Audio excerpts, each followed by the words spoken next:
Few interview questions can make a confident person freeze faster than, "So, what happened with your last role?" But a layoff or career break does not have to sound like a confession. Handled well, it can sound calm, mature, and completely normal. The first shift is this: you are not on trial. You are explaining a chapter of your career, not defending your worth as a person. A good answer gives enough context to be clear, then gently moves the conversation back to your skills, your judgment, and your future. This matters because interviews are not only about facts, they are also about trust. When someone asks about a gap or layoff, they are usually trying to understand risk. Were you let go for performance? Are you ready to return? Can you talk about difficult things professionally? An elegant answer has 3 parts. First, the short reason. Second, what you did or learned during that period. Third, why you are ready for this role now. That structure keeps the answer honest without turning it into a long, emotional history. The biggest mistake is overexplaining. When people feel embarrassed, they often add too many details. They talk about every meeting, every manager, every hard month, and every frustration. But too much detail can make a simple situation feel heavier than it is. Think of your answer like a movie trailer, not the full documentary. A trailer gives the audience enough to understand the story and want to continue. It does not show every scene. Your interview answer should do the same: clear, brief, and pointed toward what comes next. A layoff usually means the job ended because of business conditions, restructuring, budget changes, or role elimination. A firing is more connected to individual performance or behavior. You do not need to sound defensive about a true layoff. Say it simply and let the facts stay simple. Here is a simple version. My role was eliminated during a restructuring. I'm proud of the work I did there, especially the projects where I improved team reporting. Since then, I've been focused on finding a role where I can use those skills in a more stable growth environment.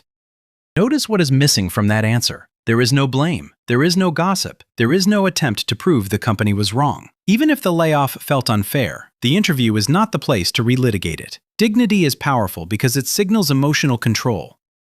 The hidden test is not whether you have had a perfect career. Almost nobody has. The hidden test is whether you can explain an imperfect moment with maturity. Employers know businesses change. They want to know if you can stay composed when the topic is uncomfortable.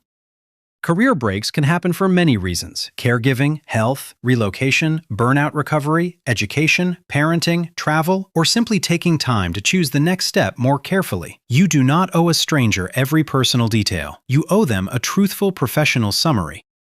If you are using this video to prepare for an interview, take a second to subscribe. This channel is built for practical career moves, especially the moments that feel hard to explain. Now let's turn this into language you can actually use under pressure. A clean career break answer might sound like this: I took time away from full-time work for family responsibilities. During that period, I stayed current in my field and planned my return carefully. I'm now fully available and excited to bring my experience back into a role like this. If the reason is private, you can keep it private. You might say, I took a planned personal break and the matter is now resolved. During that time, I reflected on the kind of work where I can contribute most. That is why this role stood out to me. The most important move is the pivot. After you answer the question, do not wait in the silence and keep adding more. Pivot toward the job. A good pivot sounds natural. That experience made me more intentional about finding a team where I can contribute in these specific ways. A bridge sentence connects the past to the future. It can mention a skill, a lesson, or a stronger preference. For example, that period clarified that I do my best work in roles with clear goals, cross-functional collaboration, and room to improve systems. Honesty does not mean maximum disclosure. You can be truthful at the right level of detail. Saying, I took time for health reasons and I'm ready to return may be enough. You do not need to share diagnoses, family conflict, legal details, or anything that feels too personal. Another common trap is building a villain story. Maybe the manager was difficult. Maybe leadership handled the layoff badly. Maybe the company culture was unhealthy. Still, if your answer makes another person the main character, you lose control of the story. Keep yourself as the main character.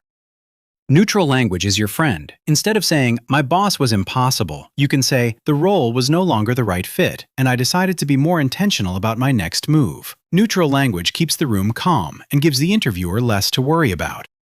Burnout can be real, but be careful with how you frame it. You do not want the interviewer to hear, I might disappear when things get hard. A stronger version is, I used that time to reset, rebuild sustainable routines, and get clear about the kind of role where I can perform well.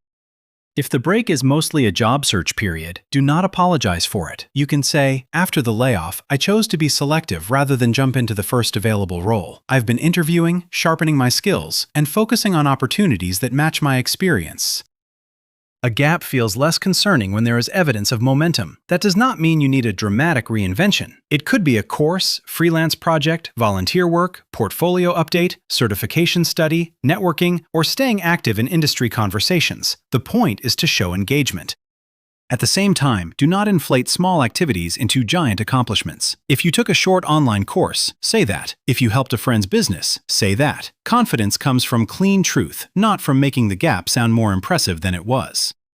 On a resume, the goal is clarity. For a short gap, you may not need to address it at all. For a longer break, you can add a simple entry such as career break, family care, independent study, or freelance work, if it accurately describes the time. A cover letter is not the place for a long explanation. If the break needs context, give one sentence and move on. After a planned career break, I'm now returning to full-time work and looking for a role where I can apply my background in operations and process improvement. On a public profile, you can also keep it simple. If you choose to show a career break, use language that feels steady and searchable. The real focus should still be your headline, summary, projects, skills, and the kind of work you want next. Aim for an answer that lasts about 30 seconds. That is long enough to be respectful and short enough to avoid spiraling. You can practice it out loud until it sounds calm. The goal is not to memorize every word. The goal is to know the shape. Tone matters as much as wording. If your voice sounds ashamed, the interviewer may assume there is more to the story. If your voice sounds angry, they may worry about conflict. If your voice sounds calm and matter-of-fact, the topic becomes easier to accept and move past. A simple formula is this. State the fact, add one useful detail, connect to the future. For example, my position was eliminated when the company changed direction. I used the transition to update my analytics skills. I'm now looking for a role where I can support better decisions with data.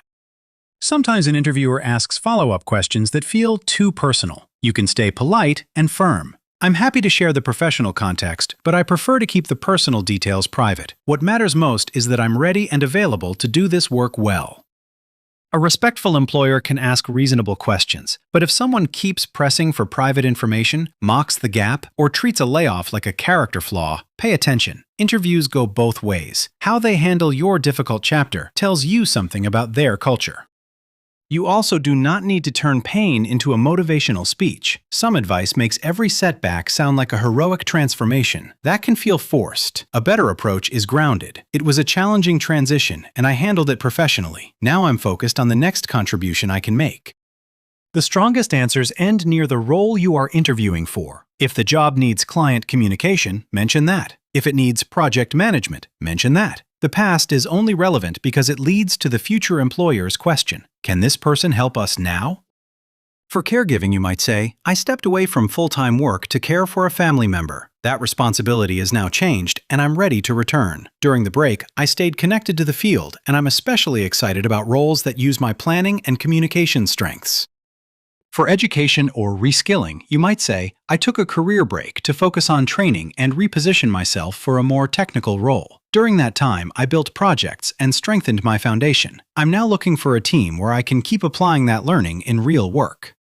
For relocation, keep it ordinary. I moved to a new city and took time to get settled before starting my search. I'm now established here and ready for a long-term role. This opportunity interests me because it matches the kind of work I want to keep building. Before your next interview, write your story spine in 3 sentences. What happened? What did you do with the time? Why are you ready now? If you can answer those 3 questions calmly, you will sound prepared without sounding rehearsed. Elegant does not mean pretending the layoff or break was easy. It means refusing to let one chapter dominate the whole book. You acknowledge it, you keep your dignity, and you guide the conversation toward the value you can create next.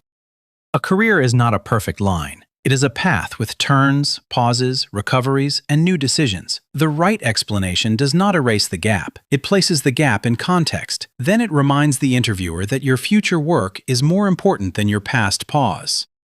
If you are preparing to explain a layoff or career break, leave a question in the comments. Share the situation in general terms, and we can turn it into a cleaner interview answer. You can also suggest the next career topic you want this channel to explain.